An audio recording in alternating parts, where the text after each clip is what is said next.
The first thing Elias Boone knew was the sun. It wasn't the gentle, waking sun of dawn that crept over the edge of a blanket, but a merciless, white-hot hammer that beat against his eyelids, demanding entry. He groaned, a dry rasp that scraped his throat raw. The second thing he knew was pain. A dull, heavy ache throbbed at the base of his skull, a deep and bitter pulse that radiated down his spine. His hands were numb, yanked behind him at an unnatural angle, the circulation cut off by something rough and tight. He forced his eyes open. The world was a searing blur of bleached white light and dancing black spots. He blinked, tasting grit and the coppery tang of dried blood on his split lip. Slowly, the scene swam into focus, sharpening into a nightmare. He was tied to a thick wooden post, its surface weathered and splintered by countless seasons of sun and rain. His wrists were bound tight with rawhide that bit deep into his flesh.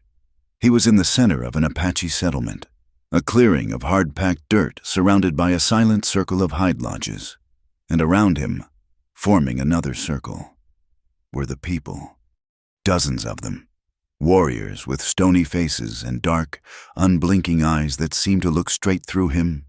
Women clutching children to their sides, their expressions a mixture of fear and cold curiosity.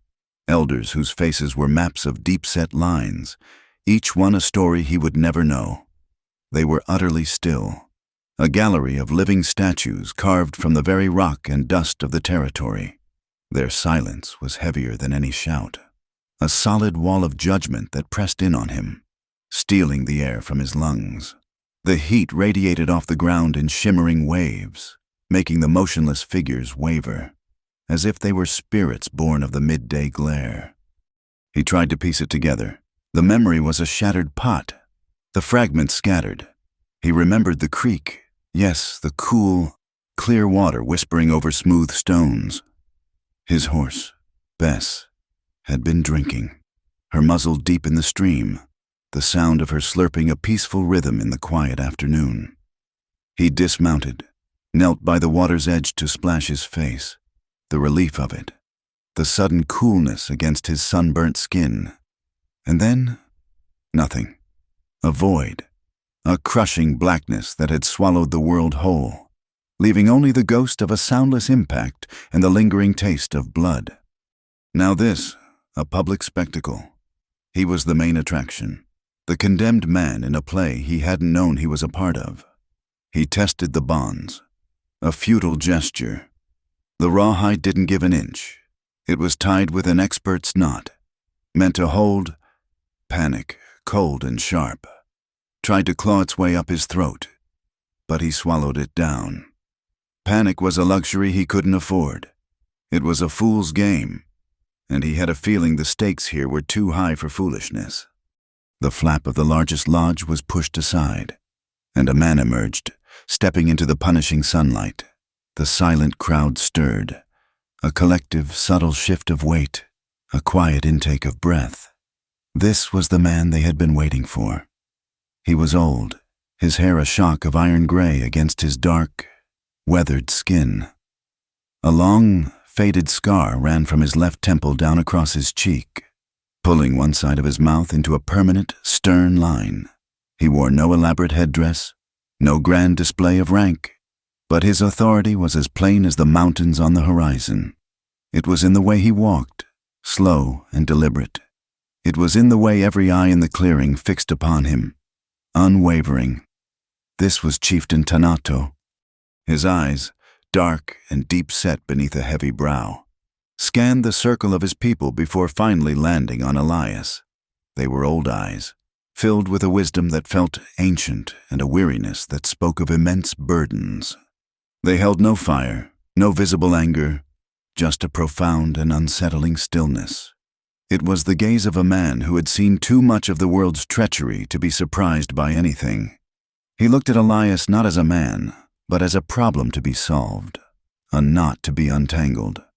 As Tanato moved to the center of the circle, Elias noticed a figure standing just at the edge of the crowd, slightly apart from the others, a young woman.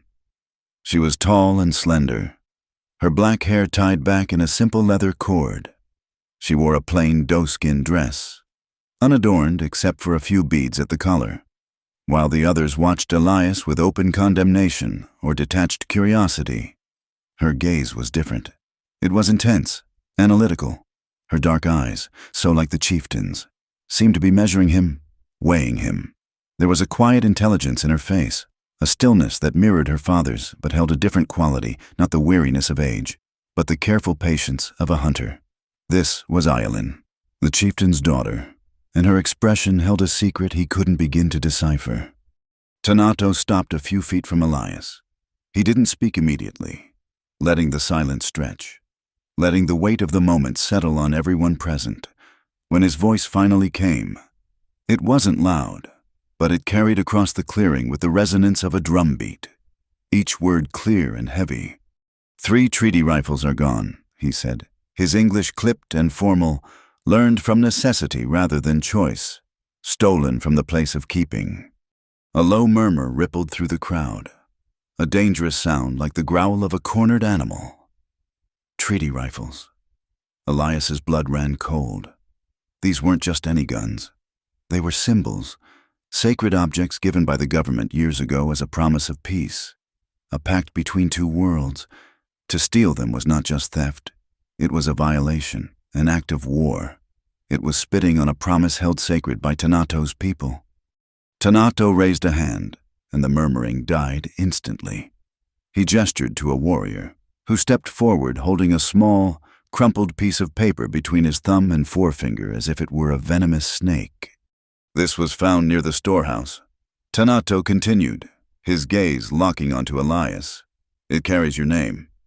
Elias squinted. It was a receipt, a simple freight receipt from the trading post, bearing his signature. Elias Boone, scrawled in his own hurried hand. He recognized it instantly. He'd signed it 3 days ago when he dropped off a load of flour and salt. How in God's name did it get from the trading post to the Apache storehouse? That proves nothing, Elias said, his voice cracking from thirst. I signed that at Merrick's post. Anyone could have picked it up. Perhaps, Tanato conceded, his expression unchanging. But the man who runs the post is here. He says he saw you. A path opened in the crowd, and a man walked through it with a confident stride. It was Roy Merrick, the trader. He was a stark contrast to everyone else in the dusty clearing. His boots were polished to a high shine, his trousers were neatly pressed, and his white shirt was impossibly clean under the brutal sun. He moved with the oily grace of a man who was always selling something. A practiced look of concern was etched on his face, the kind of look a preacher might give a sinner just before consigning him to hellfire. I'm sorry, Elias Merrick said, his voice dripping with false sympathy. Truly, I am. But I have to speak the truth. I saw him, Chief Tanato, near your lands, just before dawn. He was carrying something long, wrapped in canvas. Looked like rifles to me. I thought nothing of it then. But when I heard, well, I had to come forward. He was a good liar. His eyes were wide with feigned sincerity. His tone pitched just right to convey reluctant duty. The crowd drank it in. Their anger, which had been a general, simmering force, now had a focus. It coalesced around Elias, a palpable wave of hostility. The murmurs grew louder, uglier. Words like thief and liar and white man were spat into the dirt. They didn't want a complicated story. They wanted a simple one. They wanted a villain. And Merrick had just handed him to them on a silver platter. Elias stared at the trader, his mind racing. The clean boots, the easy smile he'd offered 3 days ago, the handshake that had felt a little too firm, a little too eager. It was a setup, a frame, built as carefully as a new barn. He had walked right into it, blind and stupid. He pulled at his bonds again, a desperate, animal instinct. The rawhide cut deeper, sending a fresh jolt of pain up his arms. He looked from Merrick's smug, pitying face to Tanato's impassive one, then to the circle of angry, accusing eyes. He was trapped. He could feel the noose of their certainty tightening around him, more real and more deadly than any rope. He swallowed, but his throat was a desert. There was no moisture, no escape.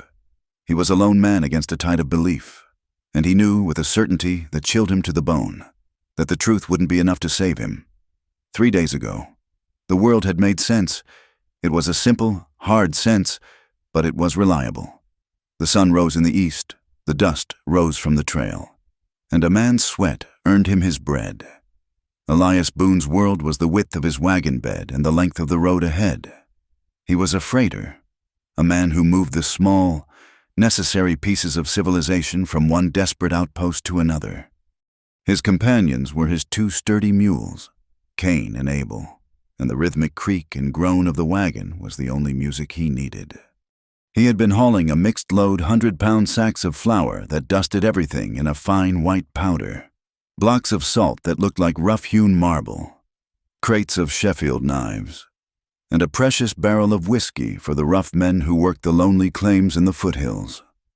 The journey had been uneventful, a long, slow crawl under an endless sky. The valley opened up before him as it always did. A shallow green bowl carved out of the vast, sun-scorched landscape. Merrick's trading post was a long, low-slung building of sod and rough timber, the only sign of life for 50 miles in any direction. As he pulled his team to a halt, the man himself came out onto the porch, wiping his hands on a clean apron. Roy Merrick was the first wrong note in a song Elias had known by heart, in a land where most men were colored by the dirt they walked on. Merrick was immaculate. His hair was slicked back with pomade. His face was clean-shaven, and as he drew closer, Elias could smell the faint, out-of-place scent of shoe polish. "Boone, is it right on time?" Merrick greeted him with a smile that was a little too wide, a little too white. He extended a hand. His grip was firm, enthusiastic. The handshake of a man trying to sell you something you didn't need. "Heard good things. They say you can drive a wagon through hell and back and not spill a drop." "I just drive," Elias said, pulling his hand back. He wasn't one for idle compliments. "Got your goods. Flour, salt, knives, whiskey. All accounted for." "Excellent. Excellent."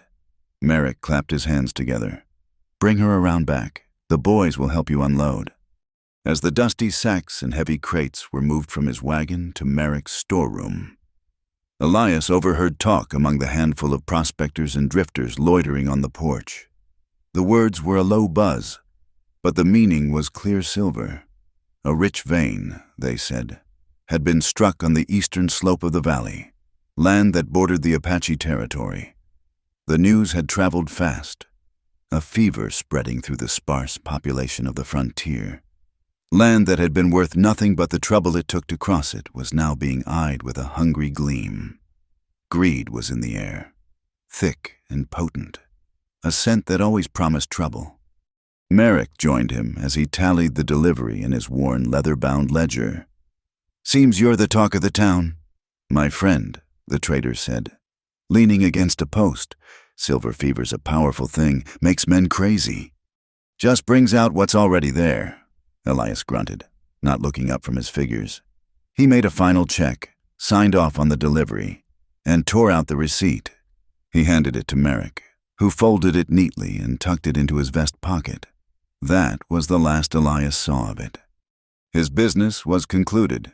His principles were simple, honed by years of solitude on the trail.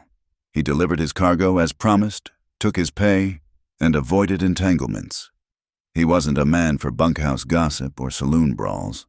His loyalty was to his wagon and his team, while other men spent their earnings on cheap whiskey and fleeting company. Elias bought oats for his mules, a new whetstone for his knife, and enough jerky and hardtack to see him to the next town. He declined Merrick's offer of a bunk, opting instead for the familiar comfort of the stable. The smell of hay and animal sweat was more honest than the smell of shoe polish and greed. He brushed down Cain and Abel, checked their hooves for stones, and gave them their measure of oats, murmuring quietly to them as he worked. They were his only family, the only living things he trusted without reservation. He rolled out his bedroll in an empty stall, the soft nickering of the mules a soothing lullaby. But sleep didn't come easy that night. The trading post was alive with a nervous energy he didn't like. Men spoke in low, urgent tones, their words lost to the wind but their intent as clear as a threat. Elias lay in the hay-scented darkness, his hand resting on the stock of the old rifle that never left his side. He wasn't a man looking for a fight, but he was a man who knew how to finish one. Sometime late, when the moon was high and cold, he heard movement outside the stable. It wasn't the stumbling of a drunkard or the quiet passage of an animal. It was the furtive, deliberate stealth of men who didn't want to be seen. He rose silently, peering through a crack in the stable wall. He could just make out 2, maybe 3, shadowy figures moving near the corral. They were nothing more than dark shapes against the star-dusted landscape, but their presence was a violation, a wrongness in the quiet of the night. He watched until they melted back into the darkness, a cold knot of unease tightening in his gut. He was awake before the first hint of dawn, a habit born of a lifetime on the move. The air was cool and clean, carrying the scent of sage and damp earth. As he led his mules to the water trough, his eyes scanned the ground. It was another habit, reading the trail for signs of what had passed in the night. And he found it. A fresh set of tracks, made by a light wagon or a buckboard. They were new, laid down in the dark, cutting a clear path in the dew-dampened dust. And they didn't lead towards the main trail. They curved away from the post, heading east, straight towards the lands that belonged to Tanato's people. Elias frowned, tracing the path with his eyes. It made no sense. No sane freighter would head into Apache territory unannounced. As he was hitching his team, he heard it, a faint, rhythmic clinking sound coming from the direction the tracks had taken. He squinted into the pre-dawn gloom. He saw 2 figures, far in the distance, walking quickly. They were carrying long, heavy objects wrapped in what looked like canvas or burlap. The objects were awkward, and as the men walked, they occasionally bumped together, producing that muffled metallic sound. At the time, he thought they might be prospectors with mining equipment, though it seemed an odd way to carry it. The memory, in hindsight, was a dagger in his heart. He finished his preparations, bought his supplies from a bleary-eyed Merrick, and pointed his wagon north, away from the simmering pot of greed and whispers. He was glad to be leaving. The place felt tainted, the air thick with unspoken plots. He wanted nothing more than the open road and the familiar solitude.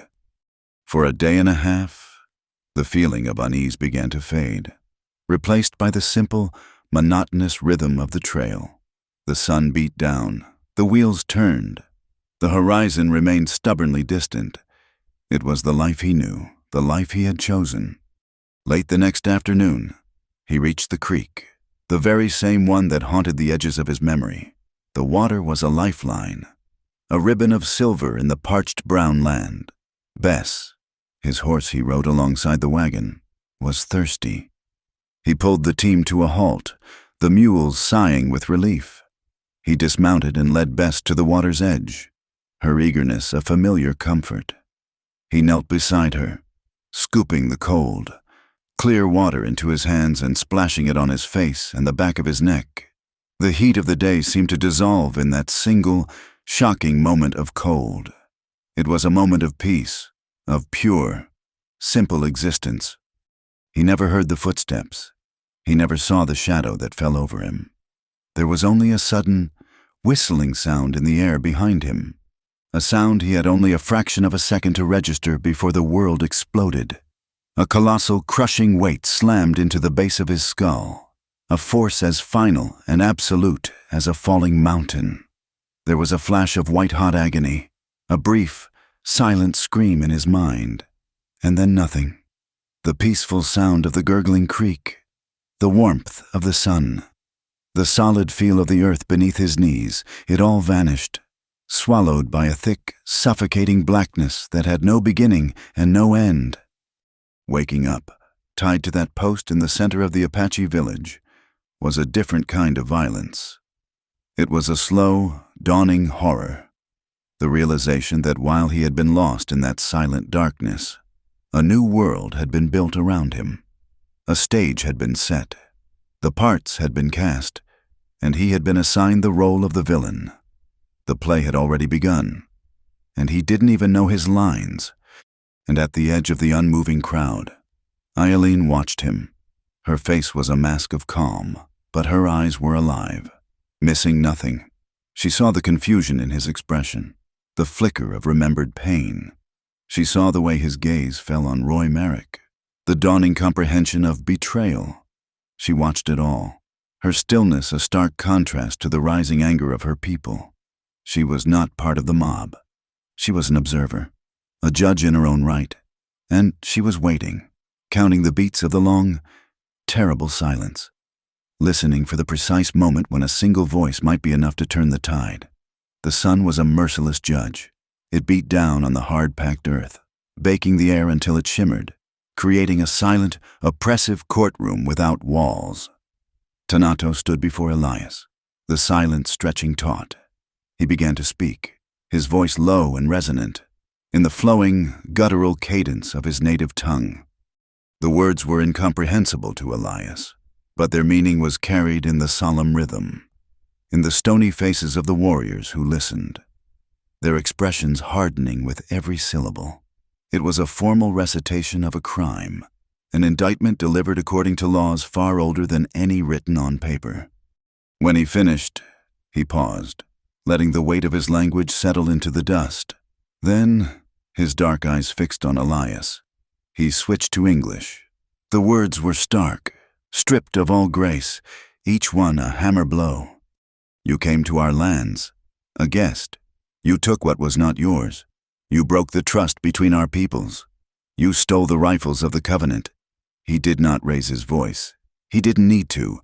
The accusation was absolute, spoken with the finality of a death sentence already decided. I stole nothing, Elias rasped, his throat a dry husk. I was attacked, set up. Tanato's gaze flickered to Roy Merrick. The traitor will speak. Merrick stepped forward, removing his hat in a gesture of false respect. He placed a hand over his heart, his face a mask of sorrowful duty. Chief Tanato, and all you good people, he began, his voice smooth and earnest. It pains me to say this. Elias is a freighter, a working man.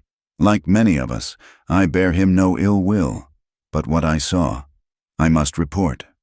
He turned slightly, ensuring the entire circle could see him. It was just before dawn. The sky was that pale gray color. I was checking my stock, and I saw him, out on the edge of my property, heading east, towards your lands. He paused for dramatic effect, letting the crowd lean in. He was on foot, moving fast, and he was carrying a long bundle wrapped in canvas. I remember thinking it was an odd sight. When I heard your riders came seeking a white man, and that the treaty rifles were gone, I put the pieces together. The bundle he carried, it was the right size, the right shape. As if on cue, a warrior handed Merrick the crumpled receipt. He held it up, displaying it for all to see, and this fell from his pocket as he was paying me yesterday morning. I found it on the floor of my post, right where he stood, but your warrior says it was found near your storehouse. How could it get there, unless the man who signed it carried it there himself? The logic was simple, direct, and utterly damning. It was a perfectly crafted lie, a story with just enough truth to be believable. Elias could feel the weight of 100 pairs of eyes pressing down on him, their suspicion cementing into certainty. He's lying, Elias shouted, his voice cracking.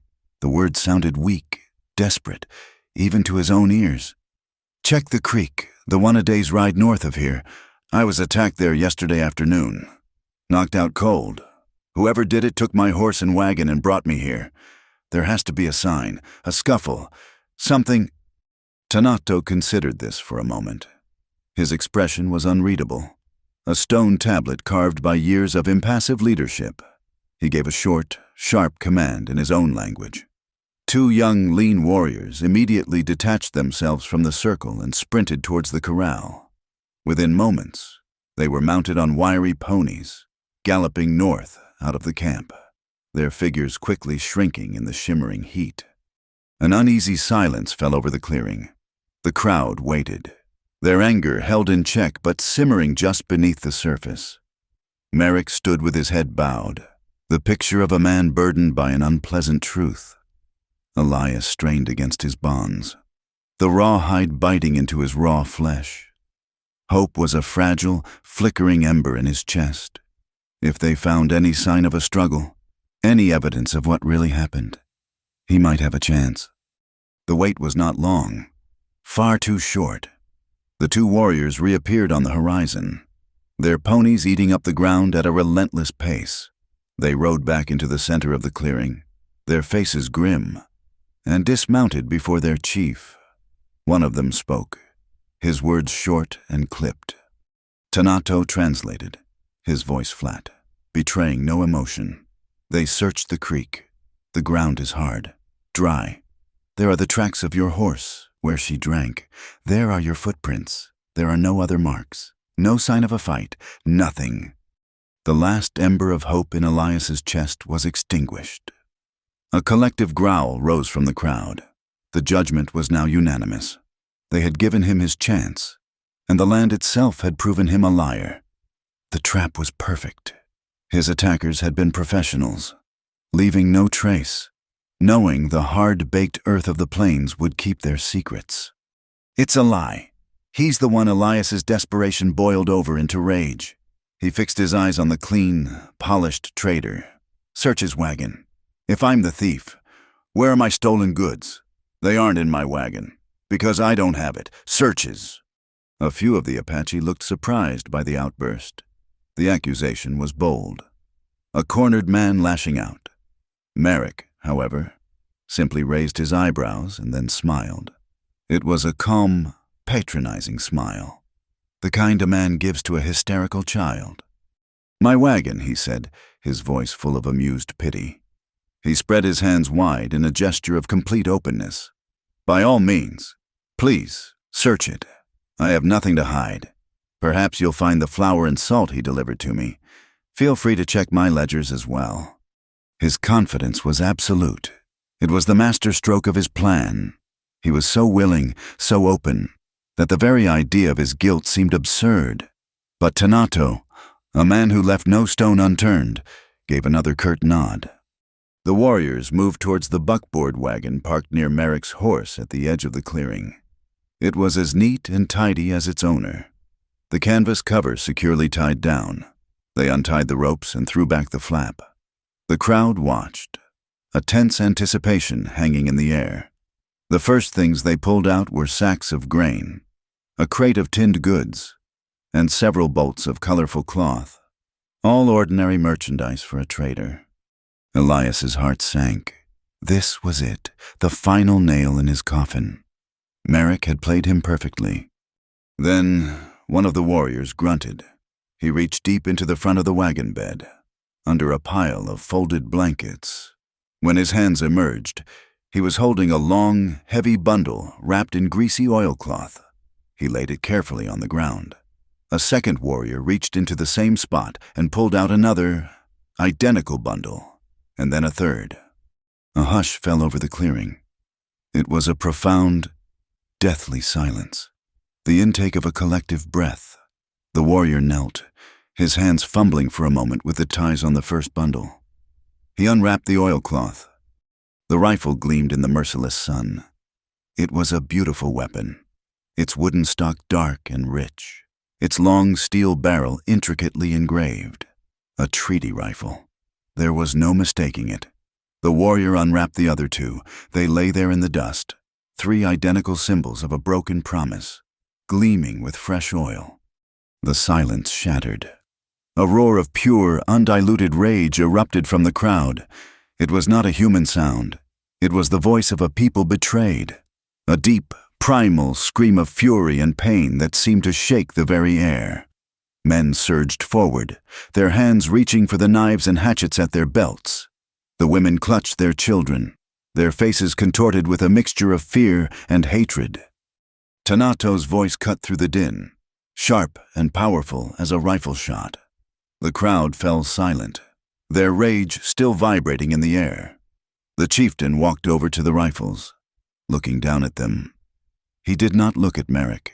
His ancient, knowing eyes were fixed solely on Elias, boring into him with an intensity that was terrifying. "A clever thief," Tanato said, his voice dangerously quiet, each word dropping like a stone into a deep well. "He steals the prize, then hides it in the wagon of the man who accuses him. He makes it look as if he has been framed." His gaze did not waver from Elias. "But who brought the rifles here? Who knew the secret path to the storehouse? Not the trader. He does not know our lands. Only a man who has been here before. A man like you. Freighter." The trap had sprung, and then it had sprung again. A second set of steel jaws closing around him. Elias was speechless. The sheer, diabolical brilliance of the plan was breathtaking. Merrick had not only framed him for the theft, he had framed him for framing Merrick. There was no way out. There were no words left to say. The rawhide on his wrists felt like it was on fire, cutting to the bone. Sweat poured down his face, stinging his eyes, blurring the hateful faces of the crowd around him. His gaze darted around, a wild animal looking for any sliver of an escape route. He saw a warrior standing nearby, his hand resting on the hilt of a large knife sheathed at his belt. The polished antler handle gleamed. For a single, insane moment, a vision flashed through Elias's mind, breaking the bonds, snatching the knife, fighting his way through the circle of enraged warriors. It was a fantasy, a madman's dream. The thought rose and then died in an instant, extinguished by the crushing, absolute hopelessness of his situation. He was going to die here, in this sun-scorched circle of dirt, for a crime he didn't commit, condemned by a lie so perfect it had become the truth. The wave of rage from the crowd was a physical thing, a blast of heat and sound that washed over Elias, threatening to drown him. He could see it in their eyes, the raw, satisfying clarity of having found a target for their fear and their fury. The logic was sealed, the circle of proof complete. He was not just a thief, he was a serpent, a liar of diabolical cunning who had tried to poison them against an innocent man. Then, just as the forward surge of the warriors seemed unstoppable, Roy Merrick raised a hand. He did it with the calm authority of a preacher quieting his flock. "Wait," he called out, his voice ringing with a pained sincerity. "Please, wait." The warriors paused, their hands still on their weapons, their face tight with bloodlust. They looked to their chieftain, Tanato. His face, an unreadable mask of granite, gave a slight, almost imperceptible nod. He would allow this. Merrick walked slowly towards Tanato, his gaze sweeping over the enraged faces of the tribe, his expression one of deep and profound sadness. He stopped, not too close, a respectful distance away. He looked not at Elias, but at the chieftain. "Chief Tanato," he began, his voice dropping to a somber, respectful tone. "This is a terrible crime, a betrayal of the highest order. The anger of your people is just, it is righteous." He let that sink in before continuing. "But I ask you to consider mercy." The word hung in the hot, still air, a bizarre and unexpected sound. Mercy. It was a poison dart disguised as an olive branch. Elias felt it instantly, a cold sickness spreading through his gut. This was Merrick's final, most brilliant move. "This man," Merrick said, gesturing vaguely in Elias's direction without actually looking at him, as if the sight was too painful, "is a lost soul. He is driven by a weakness I cannot comprehend, greed, perhaps, or a bitterness that has curdled his heart. To answer his darkness with more darkness. What does that truly achieve? The rifles have been found. Your sacred trust, though violated, can be restored. I am the wronged party here, the one he tried to frame, and I am asking you, do not let this single, wretched act plant a seed of vengeance that will grow into a poisoned tree." It was a masterful performance. He was painting himself as a man of peace, a man of Christian forgiveness, a man so noble that he could find pity for the very viper who tried to strike him. Every word he spoke hammered another nail into Elias's coffin. He wasn't just a thief anymore. He was a pathetic creature, an object of pity, a man so debased that even his intended victim could plead for his wretched soul. It cemented his guilt in the minds of the Apache more effectively than any evidence. A truly innocent man would be screaming for justice, demanding the liar be punished. A man pleading for mercy on behalf of the accused could only be the victim. Elias watched as Tanato considered the traitor's words. The chieftain turned to the small council of elders who stood behind him, men with faces like ancient riverbeds and hair the color of snow. He spoke to them in their own tongue, his voice a low rumble. Merrick's plea had introduced a new and complicated element. Their law was old and clear about matters of theft and betrayal, but the words of the wronged man, spoken with such apparent grace, carried their own weight. The elders listened, their expressions thoughtful, their eyes distant. They were caught between the rigid certainty of their law and the persuasive illusion of magnanimity. At the edge of the crowd, Ayalin's hands tightened into fists at her sides, her knuckles white. She watched her father, her face a storm of conflicting emotions. The duty of a daughter, the deep-seated respect for her father's wisdom and the tribe's laws, was at war with something else, a nagging, persistent doubt that felt like a stone in her shoe.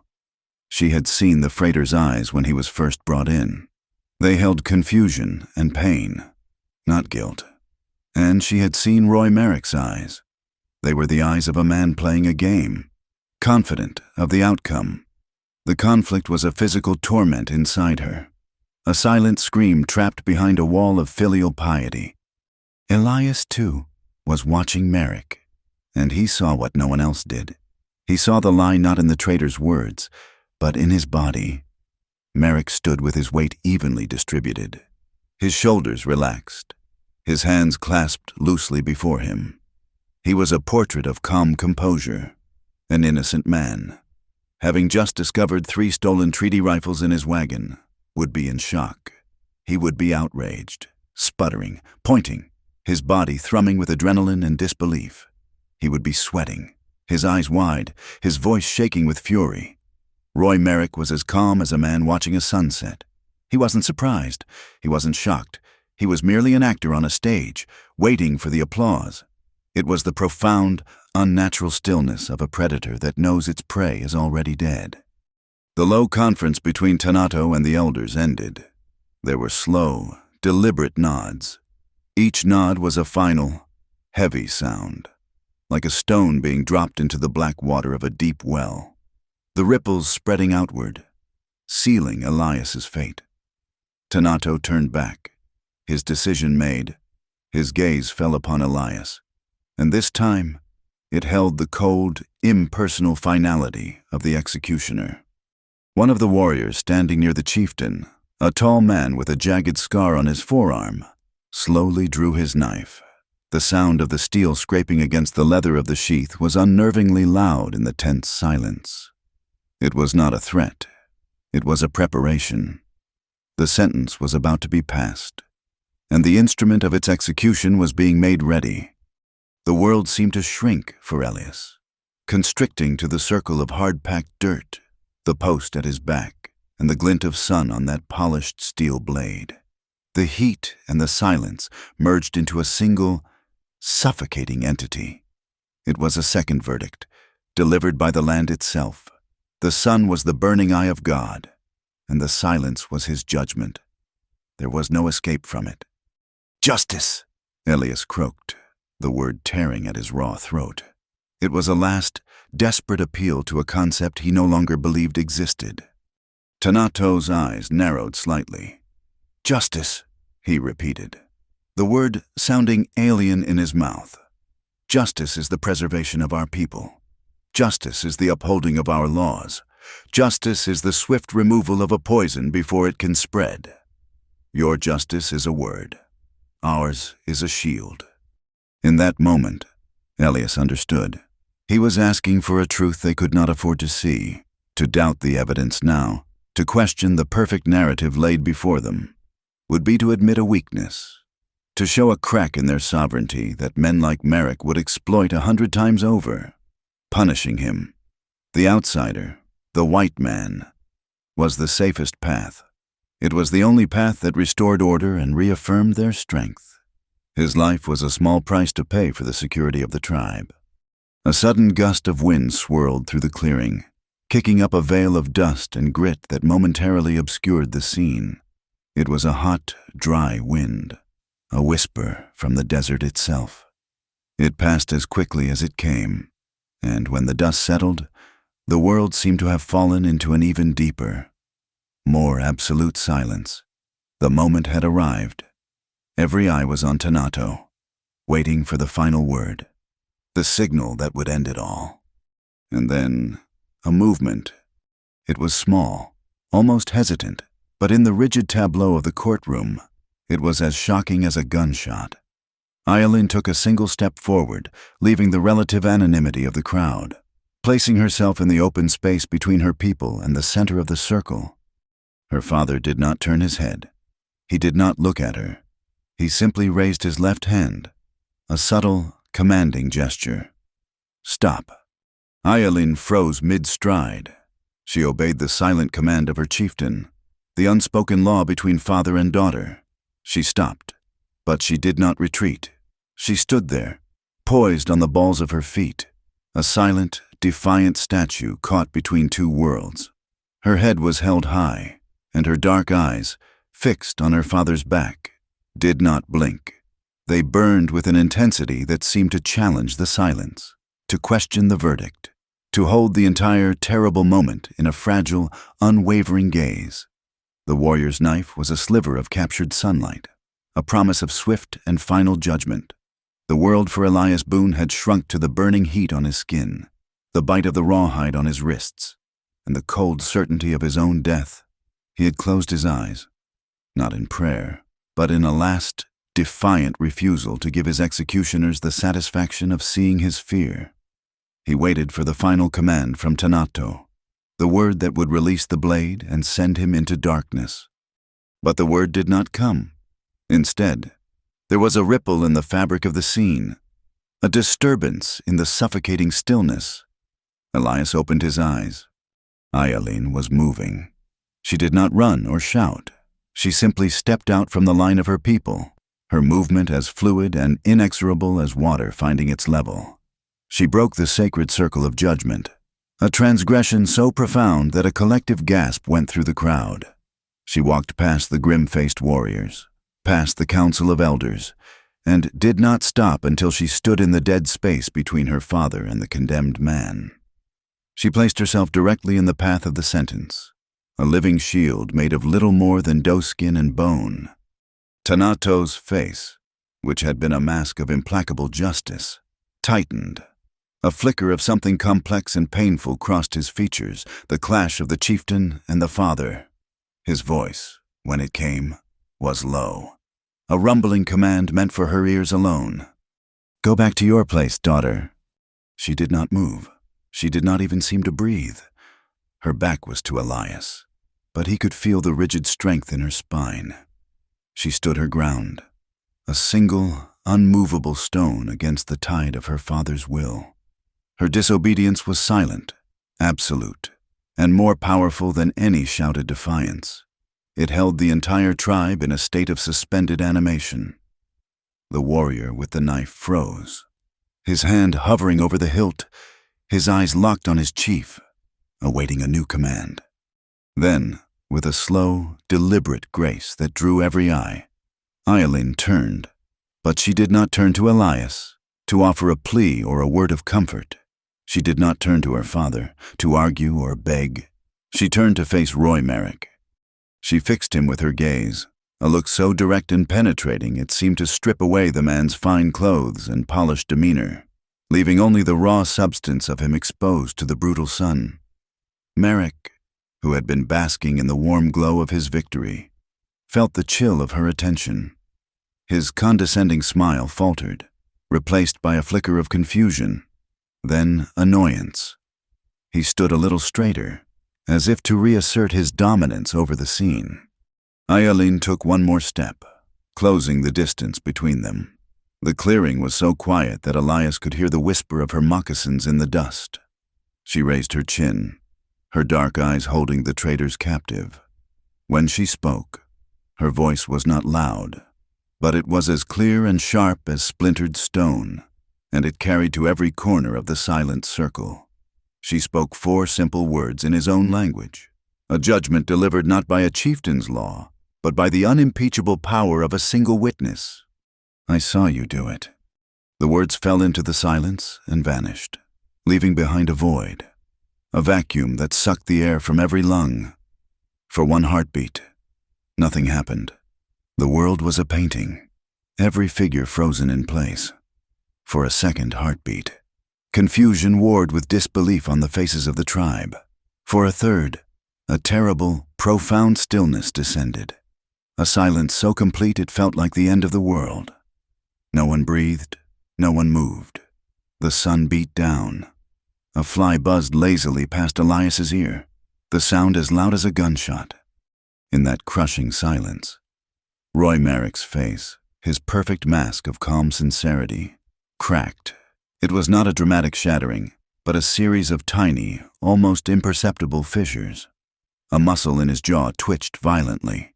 His eyes, for the briefest fraction of a second, lost their focus and darted to the side. The instinctive, animal reflex of a trapped creature looking for an escape route. The color drained from his face, leaving a sickly, pallid sheen beneath his tan. It was over in an instant, but it was enough. He had revealed himself.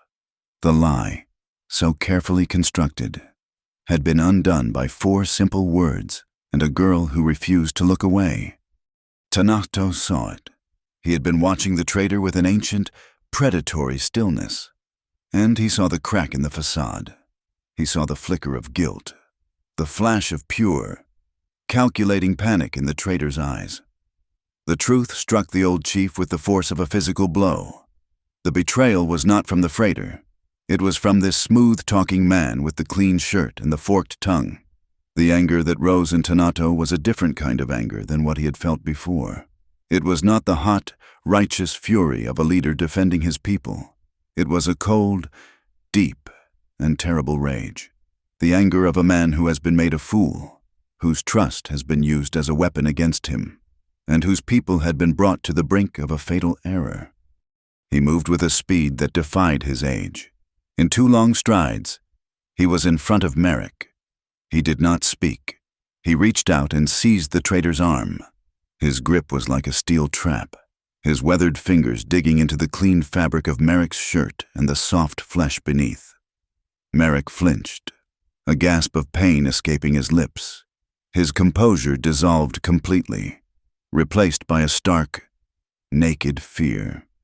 Tanato turned his head, his eyes blazing with a cold fire that made the warriors flinch.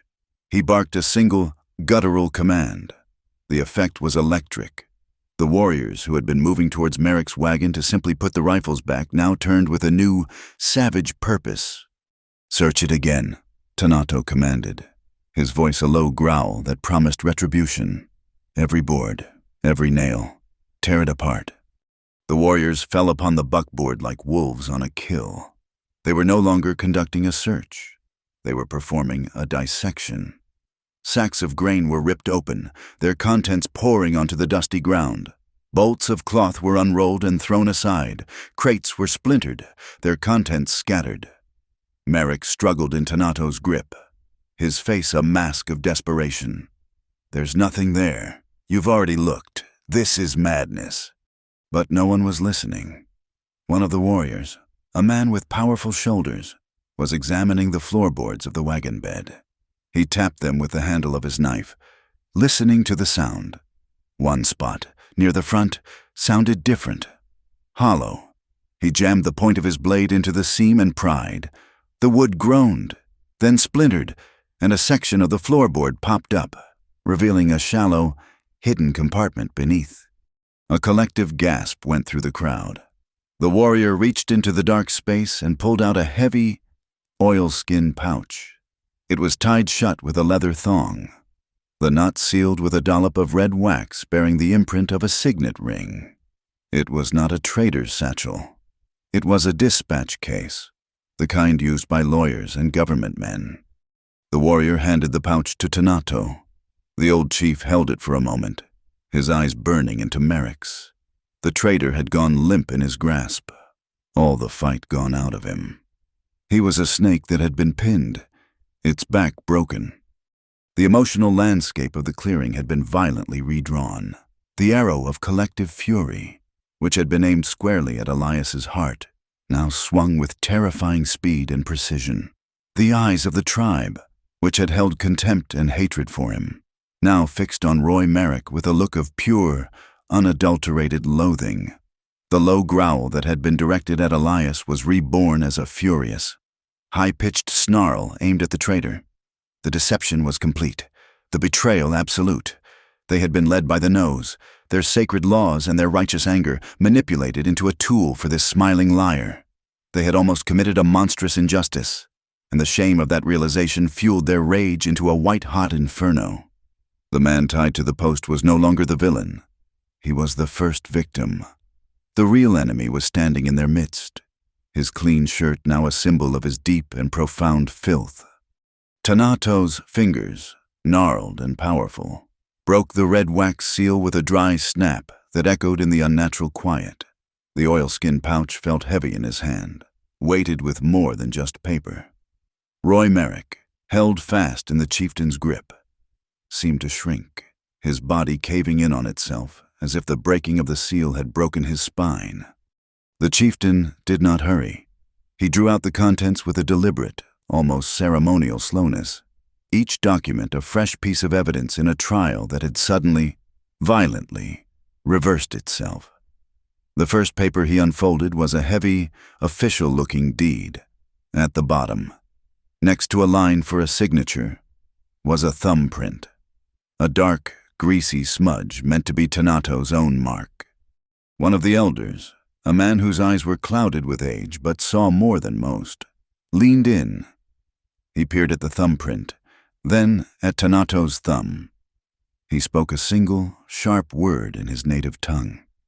Tanato nodded grimly. The forgery was clumsy, arrogant. The whorls and ridges were all wrong, a crude imitation. And the ink was not the berry juice or charcoal stain his people used for such matters. It was the greasy, chemical-smelling ink of a town printer, the kind used for wanted posters and shipping manifests. It smelled of Merrick's world, not theirs. Next came a map, drawn on fine linen paper, not the rough hide or scraped bark an Apache might use. It was a professional survey, precise and detailed. It showed the valley, the surrounding hills, and the creek where Elias had been attacked. And on the eastern slope, marked with a bold, confident X, was the location of the rumored silver strike. But it was more than just a prospector's map. Thin red lines snaked across the paper, labeled Proposed Stagecoach Route and Wagon Access Road.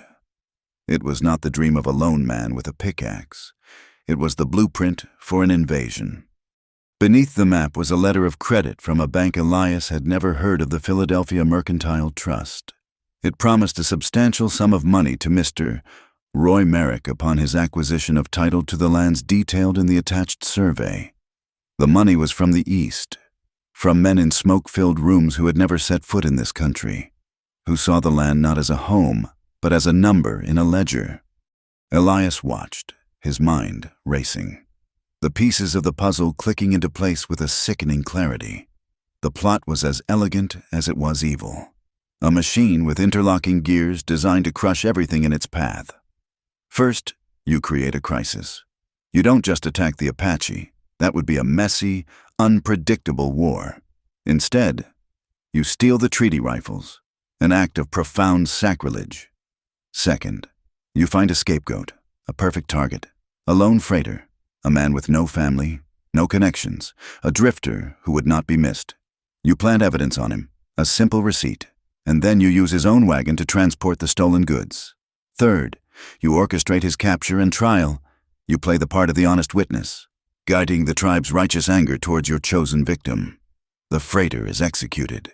The tribe has now shed the blood of a white man over the broken treaty. The story that reaches the nearest fort, carried by Merrick himself, would be one of savage natives and an innocent, murdered American. The army would have to intervene. They would come in force, not to listen, but to pacify. The Apache would be driven from their ancestral lands, confined to a reservation miles away, their claim to the valley erased, and then, with the valley cleared, Merrick and his silent partners from the Philadelphia Mercantile Trust could walk in, the forged deed in their hand, and begin digging their silver from the blood-soaked ground. It was perfect, it was diabolical, and it had almost worked. The final document Tanato pulled from the pouch was a personal letter, written in a neat, flowing hand. He held it up, and though most could not read the words, the cold, calculating tone seemed to radiate from the paper itself.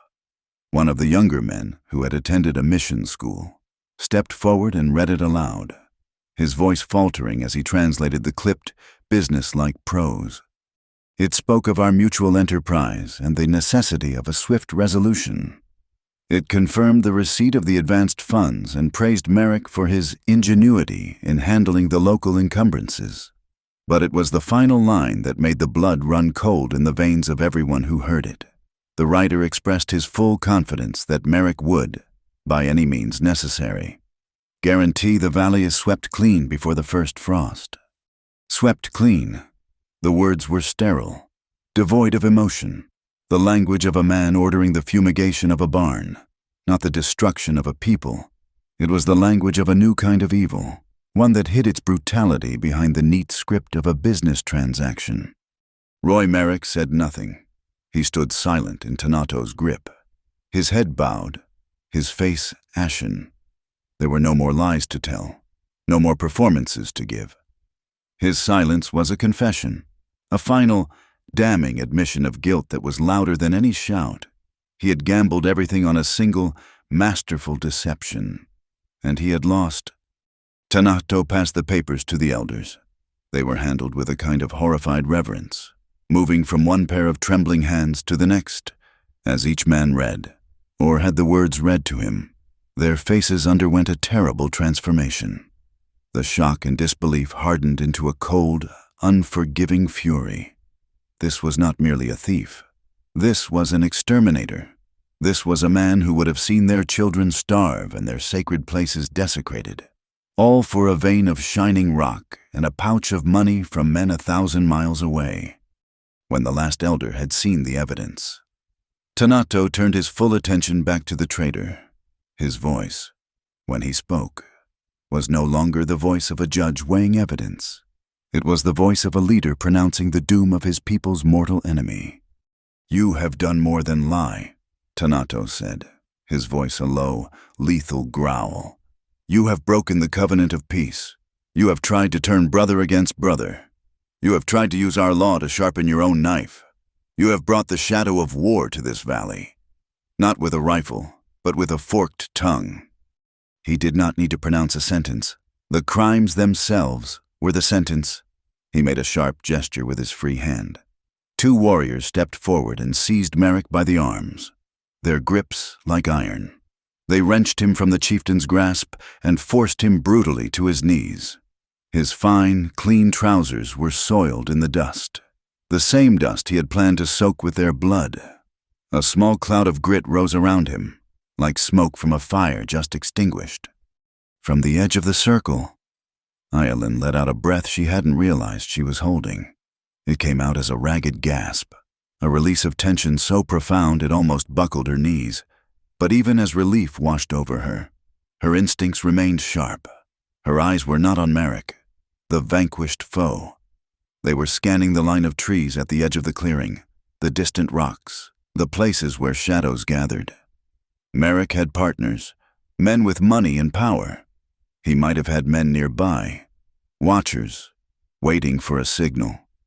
She knew, with a chilling certainty, that this single victory was not the end of the war. Elias felt his own body begin to tremble. The rawhide bonds, which had been a source of agonizing pain, now felt strangely distant.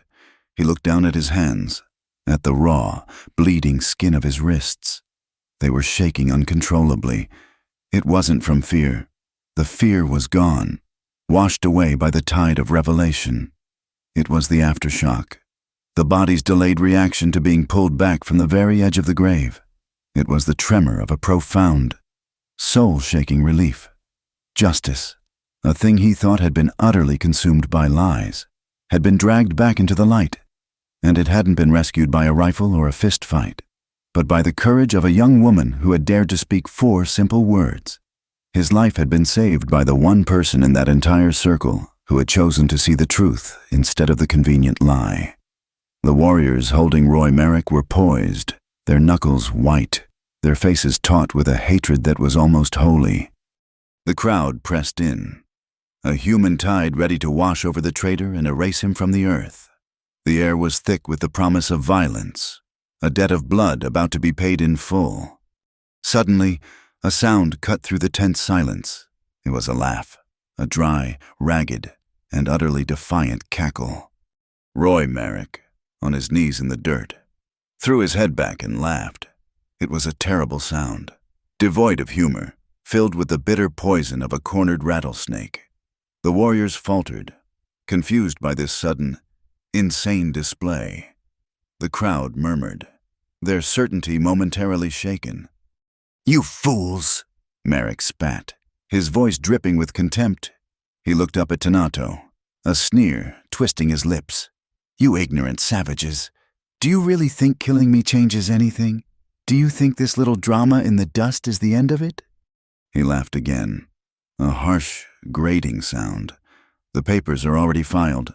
The deed, the survey, all of it. It's in the territorial capital, sitting on a judge's desk right now. By their law, this land is already mine. Killing me will only make it worse for you. They'll call it a massacre. They'll send the cavalry, and they won't stop until every last one of your lodges is a pile of smoking ash. You haven't won anything. You've just signed your own death warrant." The bluff was audacious, a final, desperate throw of the dice, and it worked. A wave of fear, cold and immediate, washed over the tribe, chilling their hot anger. They understood the white man's law, a labyrinth of paper and promises that could be twisted into a weapon far more deadly than any rifle. They had the proof of Merrick's lies here in their hands. But what if he was telling the truth? What if a second, identical set of documents was already in the hands of a judge who would only see a legal claim and a subsequent slaughter? The shadow of the gallows had lifted from Elias only to fall upon the entire tribe. The murmurings grew louder, laced with uncertainty and a renewed dread. "He's lying." The voice was quiet, raspy from thirst and disuse, but it cut through the rising panic with the clean authority of truth. All eyes turned to the post. Elias Boone, his body still trembling with the aftershock of his ordeal, was speaking. He looked directly at Tanato, ignoring Merrick completely. He spoke slowly, his words measured, drawing on a lifetime of hard-won knowledge gleaned from smoky taverns, dusty freight offices, and the quiet observation of dishonest men. "Think like a thief, Chief Tanato. Think like a man who deals in paper promises and back-alley handshakes. A man like that has one cardinal rule: he never lets the original document out of his hands until the money is in his pocket." Elias nodded towards the oilskin pouch still held by one of the elders. "Those papers there, with the wax seals and the original signatures, that's his leverage. That's his proof. If he'd already filed the claim, he would have filed copies. He would keep the originals safe, right here, until his partners in Philadelphia paid him the final sum. You don't hand over the deed to the gold mine before the gold is yours. It's the first rule of the con man's Bible. He's holding the genuine articles right there, which means nothing has been filed. He's bluffing. It's all he has left." The logic was simple, clear, and grounded in the sordid reality of how the world of greedy men actually worked. It resonated with the Apache elders, who understood the value of holding the true symbol of a pact, a sacred arrow, a treaty pipe. the original document. A copy was just a shadow. The thing itself was the power. And his partners, Elias continued, his voice gaining strength. This isn't a conspiracy of 100 men. A plot like this, built on secrets and betrayal, has to be small. The more men who know, the more tongues can wag, the more hands are out for a share of the profit, the more chances for a double cross.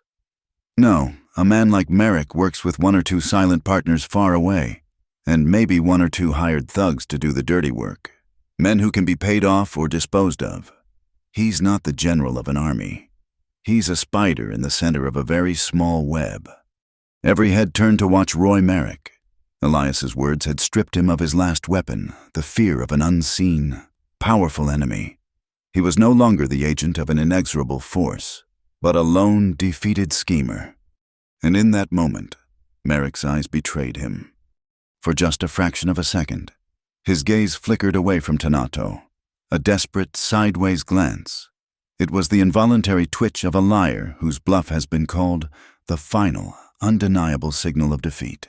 It was a look that said, he's right. How does he know? Tanato saw it.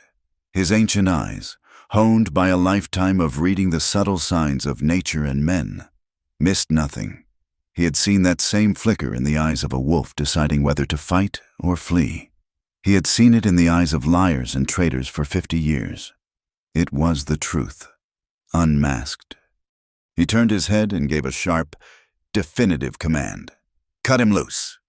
The warrior with the scarred forearm, the one who had drawn his knife to execute Elias, now used it for a different purpose. He stepped behind the post, and with 2 swift, clean slices, the rawhide bonds parted. The pain was instantaneous and overwhelming.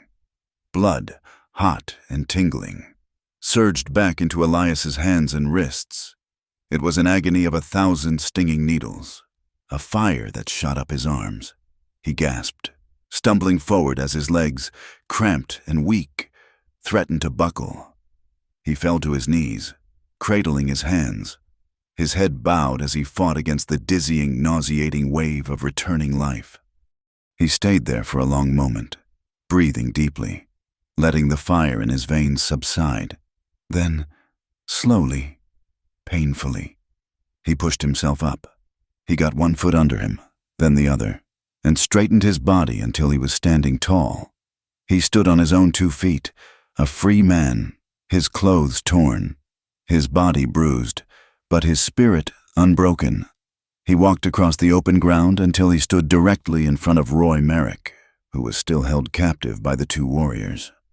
Merrick looked up at him, his face a contorted mask of hatred and spoiled ambition. You, he snarled, the word thick with venom. You think you've accomplished something, you dirt-kicking freighter. You think you've changed a damn thing. He struggled against the warrior's grip, his eyes wild. There are 100 more of me out there, 1,000 men with money and vision who see this land for what it is, an opportunity. They're coming. They'll always be coming. You can't stop it. You haven't won. You've just delayed the inevitable. Elias looked down at the man kneeling in the dust. He felt no anger, no desire for revenge. All he felt was a profound and weary pity. Maybe, Elias said, his voice quiet but steady. But today, you don't win. The simple finality of the words seemed to break something in Merrick. He sagged in the warrior's arms, the last of his defiance draining away into the dirt. Across the clearing, Ayelin looked at her father. Their eyes met, and a silent, urgent understanding passed between them. The immediate danger was over, but the larger threat, the world of paper laws and distant judges, remained. They had the evidence. Now they had to use it. It was time to send riders, the fastest in the tribe. Not on a warpath, but on a mission. They had to get the pouch with its damning contents to the county seat, to the circuit judge, before any other version of the story could take root. They had to use the white man's own weapons, his laws, his courts, his pieces of paper to defend themselves. The fight in the clearing was over, but the battle for the valley had just begun. The decision of the council was swift and pragmatic. Within the hour, Two of the tribe's strongest riders were preparing to leave. They were not warriors dressed for battle, but messengers on a mission of law. The oilskin pouch containing Merrick's treacherous papers was carefully wrapped in a second layer of hide and secured in a saddlebag.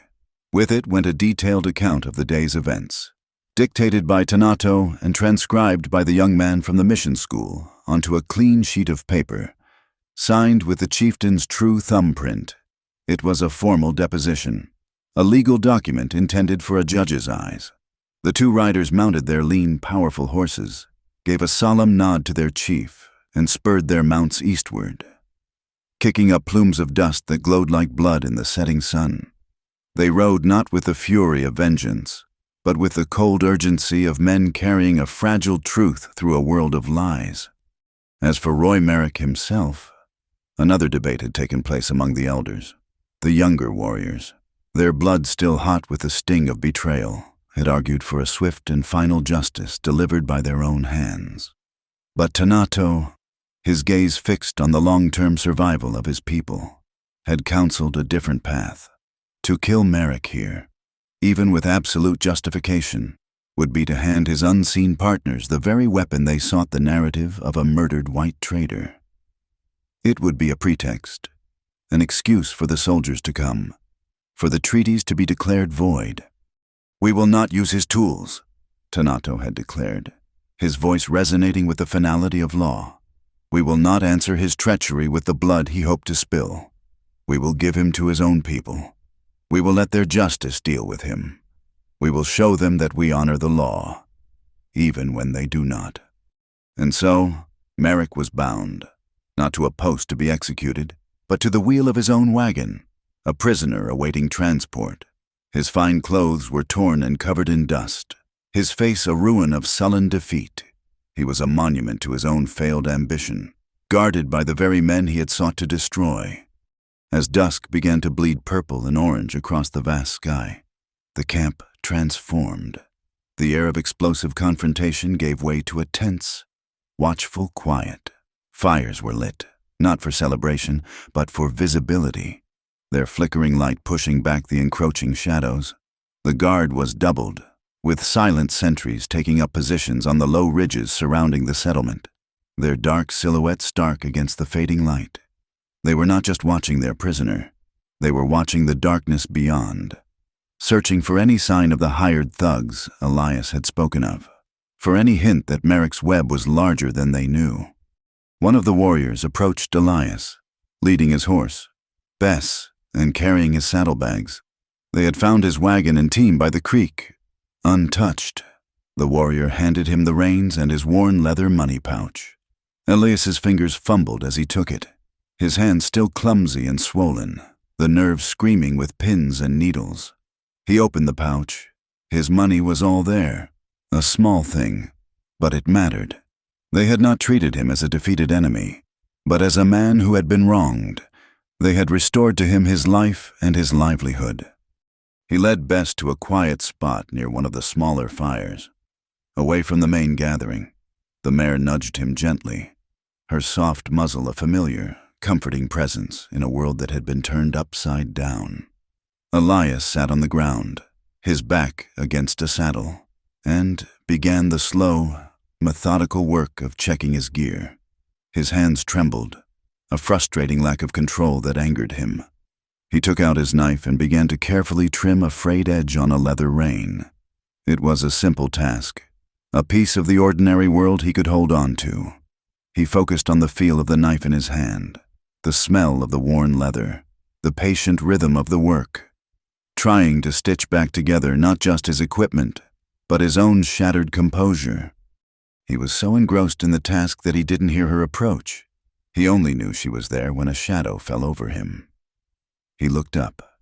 Iolin stood before him, her face softened by the firelight. She held a small wooden platter with 2 pieces of flatbread, still warm, and a strip of dried, smoked meat. She said nothing, simply knelt and placed the offering on the ground beside him. For a moment, neither of them spoke. The crackle of the fire filled the silence. Elias looked at the food, then at her. His throat felt thick. "Thank you," he said, his voice quiet. You, he trailed off, the words inadequate. You saved my life felt too small, too simple for what she had done. She looked down at her hands, as if embarrassed by his gratitude. I am sorry I did not speak sooner, she said, her voice a low murmur. I saw the doubt in your eyes from the beginning, and I saw the lie in his. But to speak against my father's judgment, it is not an easy thing. Elias stopped his work. He looked at her, truly seeing her for the first time not as the chieftain's daughter or a mysterious figure, but as a person who had been caught in her own impossible trap. Being fast ain't the same as being brave, he said slowly, the words coming from a place of deep, hard-earned certainty. Sometimes holding your tongue until the right moment, waiting for the 1 second when the truth will actually be heard. That takes more courage than a cavalry charge. You didn't speak late. Eileen, you spoke when it mattered. Timely courage is the only kind that counts. A small, hesitant smile touched her lips. A brief and beautiful thing in the flickering light. She finally met his gaze, and in her dark eyes, he saw a reflection of his own weariness, his own relief, and something more, a shared understanding that transcended language and culture. They were two people from different worlds who had, for one terrible afternoon, stood on the same side of a line drawn between truth and lies. A figure emerged from the shadows and stopped a few paces away. It was Tanato. He stood watching them, his stern face unreadable. Eileen's smile vanished, and she rose to her feet, a flicker of apprehension in her eyes. But the chieftain was not looking at Elias. His gaze was fixed on his daughter.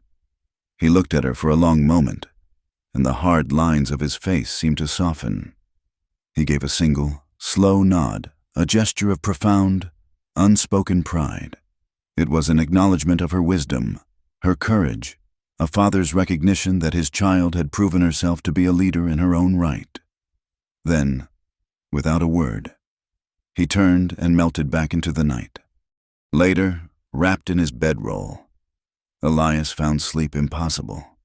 The camp was quiet except for the distant, rhythmic pulse of a single drum, a slow, steady heartbeat that seemed to measure the long hours of the night. He lay on his back, staring up at a sky littered with a profligate spray of stars. More than any man could ever count. He could hear the soft whisper of the night wind shifting the sand, a sound like time itself turning over, grain by grain. He replayed the day's events in his mind, the terror, the rage, the despair, and the sudden, shocking reversal. And he realized, with a clarity that was as sharp as the cold desert air, that the thing Eileen had saved was more than just his life. His life was a small, insignificant thing in the grand scheme of this vast and brutal land.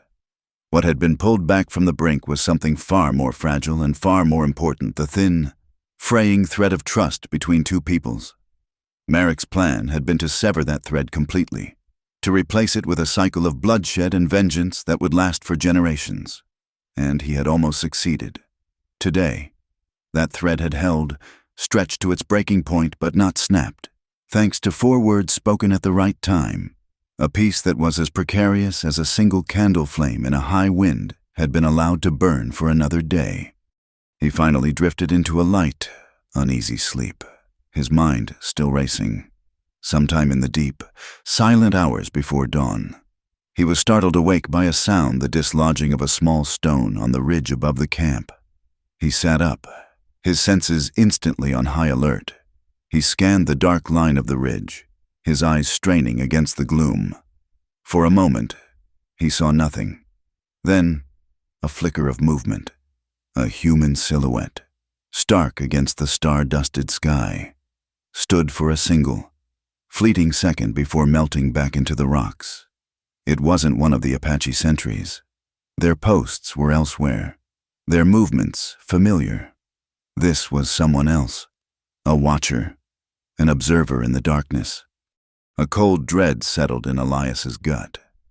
Merrick was a prisoner, his plan in ruins, but his last, defiant threat echoed in the silence of the night. There are 100 more of me out there. The spider was caught, but the web remained. And Elias knew, with a certainty that chased away the last vestiges of sleep, that another part of that web was out there, in the darkness, watching, waiting. The dawn came not with the brutal, hammering light of the day before, but as a slow and gentle cleansing. A pale, pearlescent gray first washed the stars from the sky, followed by soft strokes of rose and pale gold along the eastern horizon. The air was cool and carried the clean, sharp scent of sage and the faint, earthy smell of wood smoke. The oppressive, suffocating heat of the trial had broken, leaving a morning that felt new, as if the land itself had been granted a reprieve. In the camp, the rhythm was one of quiet purpose.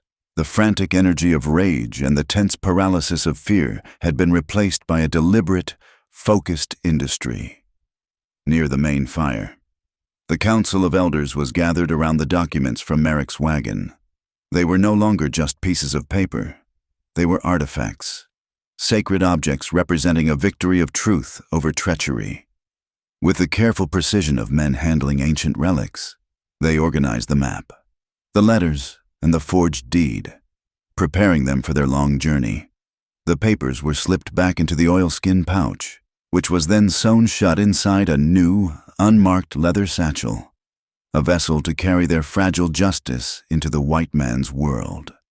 A short distance away, Roy Merrick was being prepared for his own journey.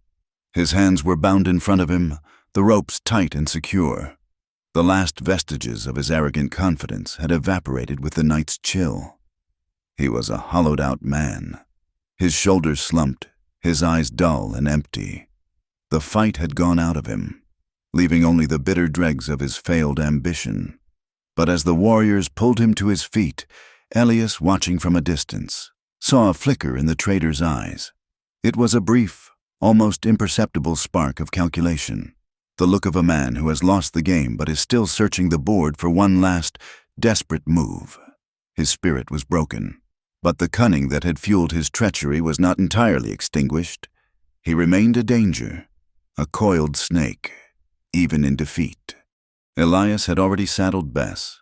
He had checked every strap, every buckle, ensuring his gear was sound for the road ahead. He moved with the practiced economy of a man whose life depended on such details. But his mind was elsewhere. He was a free man, his name cleared, his path open. He should have felt a profound sense of relief, an eagerness to put this valley and its violent memories behind him. Instead, he felt a strange and unfamiliar reluctance, a sense of being tied to this place by something more than the memory of rawhide bonds. He saw her walking towards him, moving through the soft morning light with a quiet grace that seemed a part of the dawn itself. Eileen carried no food this time. She stopped before him, her expression serious, her dark eyes holding a depth of understanding that made words feel clumsy and unnecessary. She held the reins of his horse. For a long moment, she just stood there, holding them, as if weighing their significance. Then, she extended her hands and offered them to him. It was a simple gesture, but it was laden with a meaning that settled deep in Elias's soul. It was not the act of a guard returning property to a freed prisoner. It was an act of trust, an acknowledgement of his restored honor. It was a formal, silent farewell, a recognition of the strange and violent path they had walked together. He took the leather straps from her, his calloused fingers brushing against hers. The brief contact sent a jolt through him, a warmth that had nothing to do with the rising sun. Their eyes met, and in that shared gaze, 1,000 unspoken words were exchanged. He saw her gratitude, her respect, and a hint of a sadness he could not name. She saw, he hoped, the depth of a debt he could never truly repay. "Your path is clear now." "Elias Boone," she said, her voice barely a whisper above the morning sounds of the camp. "It is," he said, his own voice rough with an emotion he couldn't define. "Thanks to you." Before she could reply, another figure joined them. Tanato stood beside his daughter, his presence as solid and enduring as the ancient rocks that guarded the valley. He looked at Elias, his old eyes clear and direct. There was no apology in his gaze. His actions the day before had been those of a chief protecting his people, a duty that required no apology. But there was a profound respect, a recognition of the truth that had been so narrowly rescued from the fire of a lie. He extended his hand. It was a gesture from Elias's world, a custom he had learned over years of hard negotiation, but he performed it with a natural dignity that made it his own. Elias took it. The chieftain's hand was dry and hard as weathered stone, his grip firm and strong. "The people," Tanato said, his voice a low rumble, "know how to tell the greedy man from the honest one.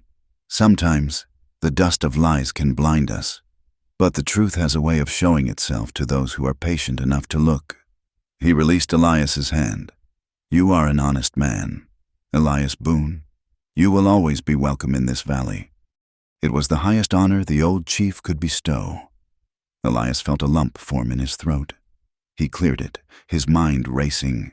He had been given his life back, his horse, his freedom. It wasn't enough to simply ride away. The shadow he had seen on the ridge the night before, the knowledge of Merrick's silent partners, left a bitter taste in his mouth. The fight was not over. "Chief Tanato," Elias said, his voice firm with a new resolve. "Your riders are fast, and your proof is strong, but the world of judges and lawyers can be a crooked trail. Sometimes, paper evidence isn't enough." He took a deep breath. "I'm just a freighter. I don't have much, but I have a voice. And I give you my word, if the judge in the capital turns a deaf ear, if Merrick's partners try to bury this with their money, I will make a noise. I'll tell this story in every saloon, every trading post, and every church from here to the territories. I'll make sure the truth isn't just written on paper. I'll make sure it's carried on the wind." It was a solemn vow, a promise to become a warrior in his own way, fighting with the only weapon he had, the story of what had happened here. A look of profound understanding passed over Tanato's face. He nodded slowly. Ayalin, who had been listening intently, spoke again, her voice soft but clear. "4 words at the right time," she said, looking at Elias, "are better than 1,000 spoken too late." He knew she was not just speaking of her own actions, but of the promise he had just made. The truth, spoken at the right time, in the right places, could be a powerful force. He nodded to her, a deep and heartfelt acknowledgement of her wisdom. He gathered the reins, his decision made. It was time to leave. As he turned to Mount Bess, he felt a strange and unfamiliar pull, a sense of connection to this place and these people. It was not the heavy chain of a debt that needed to be repaid. It was something else, something lighter and stronger. It was the taut, living cord of a responsibility he had not asked for but now felt in his bones. It was a desire not just to repay a debt, but to protect. He swung himself into the saddle. From his vantage point on Bess's back, he looked down at them one last time, the proud, unbending chief and his quiet, courageous daughter. He gave a final nod, a silent promise, and turned his horse towards the entrance to the valley. The ride out was slow. The land, which had seemed so hostile and alien upon his arrival, now felt familiar. He recognized the shapes of the rocks, the bend in the dry creek bed, the way the light fell across the sagebrush. As he reached the natural gateway of rock that marked the valley's entrance, he felt a powerful urge to look back. He reined in his horse and turned in the saddle. In the distance, he could see the camp, the thin columns of smoke rising straight into the still morning air. He saw 2 figures standing apart from the others, watching him go. It was Tanato and Ayalin. As he watched, the old chief put his arm around his daughter's shoulders, a gesture of immense pride and quiet love, the image of the 2 of them, the enduring past and the hopeful future of their people, standing together against the vast, rugged landscape, burned itself into his memory. It was a picture of resilience, of a family and a tribe that had bent but not broken. It was an image worth fighting for. He turned his horse back to the trail.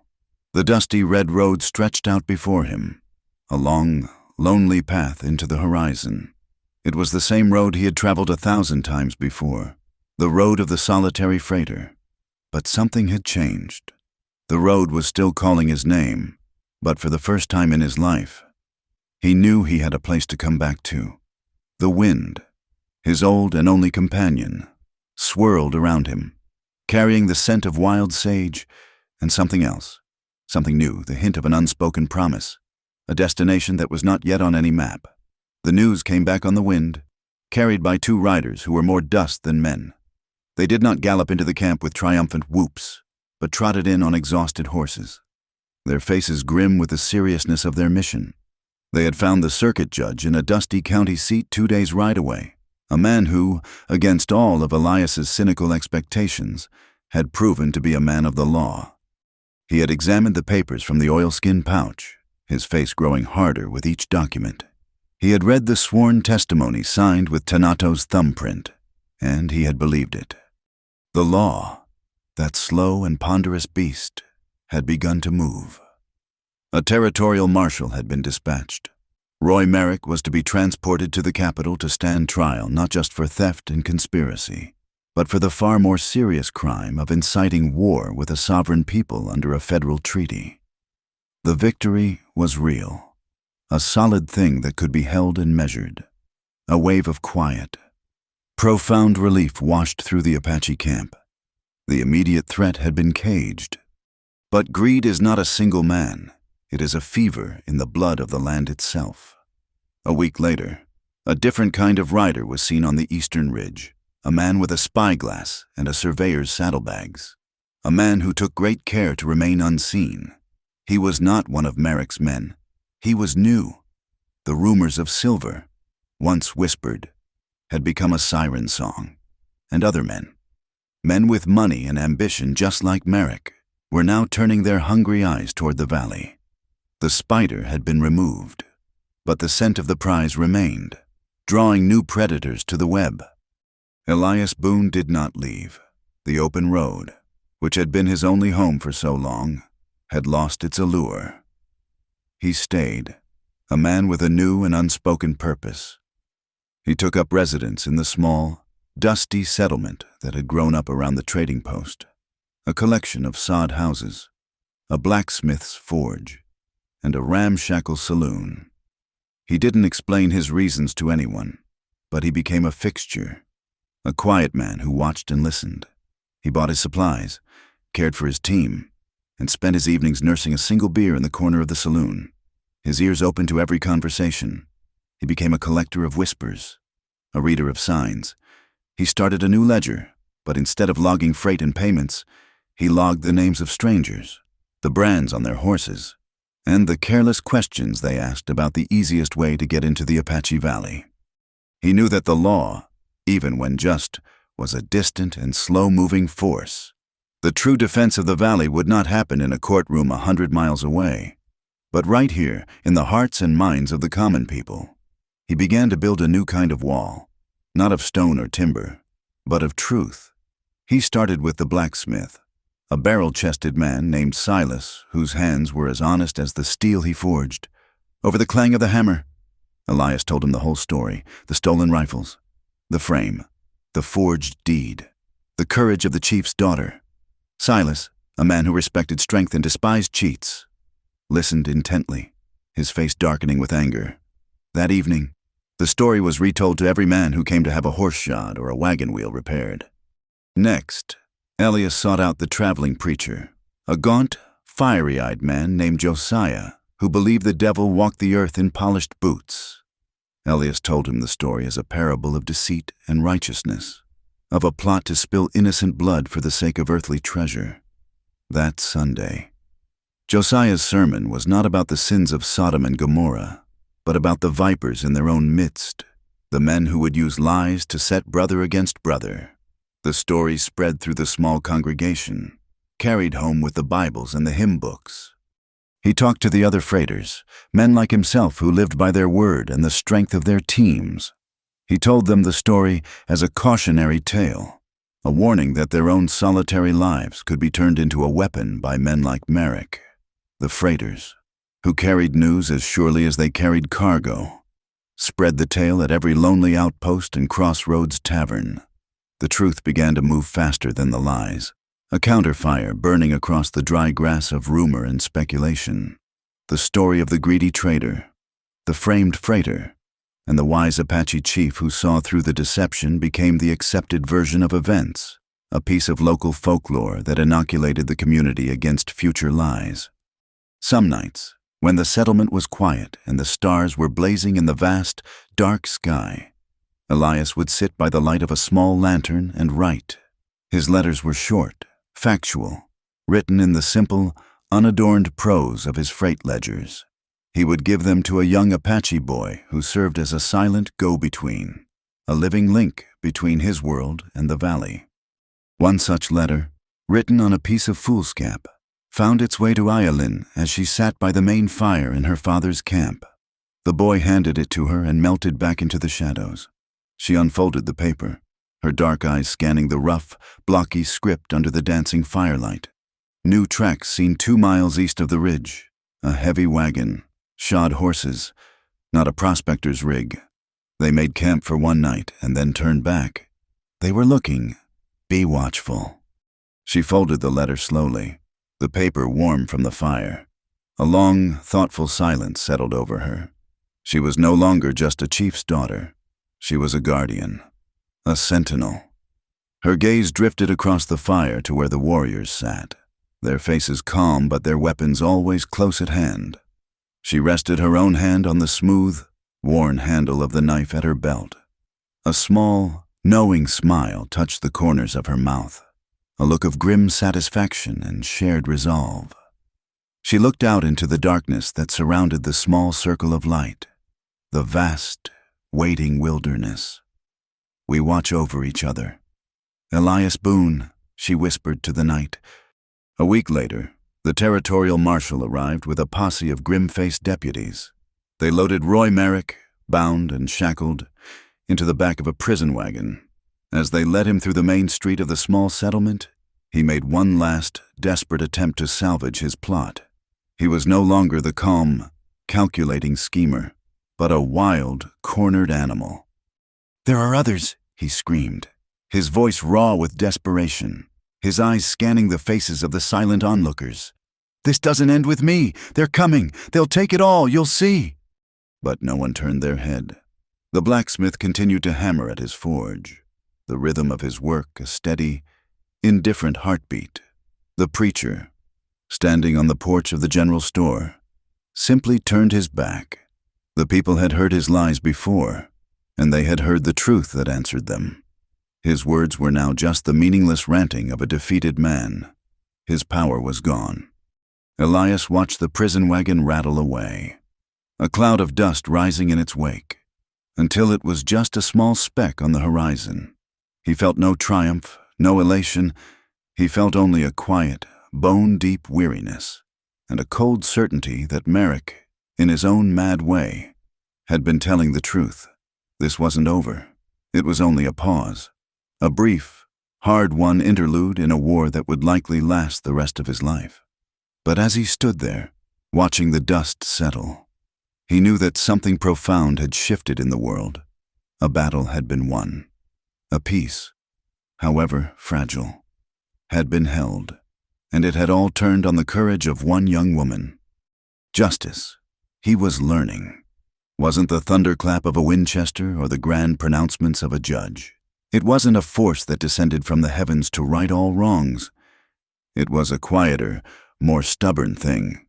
It was a whisper, spoken at the right moment, by a person brave enough to stand up when it was easier to stay seated, brave enough to speak the truth when a lie was what everyone wanted to hear. He tightened the cinch on Bess's saddle, his movements slow and deliberate.